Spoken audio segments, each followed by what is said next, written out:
یہاں پر ان تمام شعراء کو سننے ہیں، نعت نبی صلی اللہ علیہ وسلم کو سماعت کر رہے ہیں۔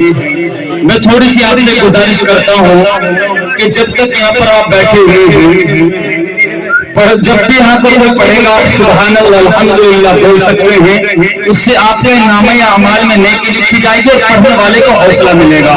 اس لیے میرے طرف کو دیکھیں، یہ باتیں بعد میں بھی ہو سکتی ہے لیکن ان تمام ایسے شعراء کو ہم بار بار نہیں سن سکتے کہ یہاں دولت اور شہرت وہی انسان کماتا ہے۔ جو ہمارے بزرگ سامنے کھڑے ہوئے ہیں، یہاں دولت اور شہرت وہی انسان کماتا ہے جو اس دنیا کی سرکش میں نئی کرتب دکھاتا ہے۔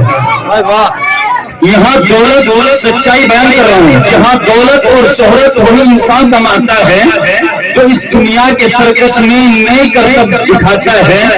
اور میری ماں میری خاطر جب رب سے باتیں کرتی ہے، میری ماں میری خاطر جب رب سے باتیں کرتی ہے تو آنکھوں سے اشکوں کا مسلح بھیگ جاتا ہے۔ میری ماں میری خاطر جب رب سے باتیں کرتی ہے تو آنکھوں سے اشکوں کا مسلح بھیگ جاتا ہے۔ اور علماء کی توجہ کہ عبادت کس کو کہتے ہیں؟ عبادت کس کو کہتے ہیں؟ کوئی جا کر اس شخص سے پوچھے۔ عبادت کس کو کہتے ہیں؟ کوئی جا کر اس شخص سے پوچھے جو اپنے بھوکے بچوں کی خاطر دن بھر رکشہ چلاتا ہے۔ عبادت کس کو کہتے ہیں؟ کوئی جا کر اس شخص سے پوچھے جو اپنے بھوکے بچوں کی خاطر دن بھر رکشہ چلاتا ہے۔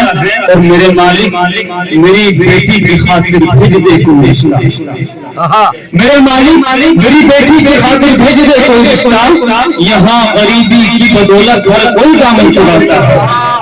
میرے مالک میری بیٹی کی خاطر بھیج دے کوئی رشتہ، یہاں غریبی کی بدولت ہر کوئی دامن چراتا ہے۔ یہاں دولت اور شہرت وہی انسان کماتا ہے۔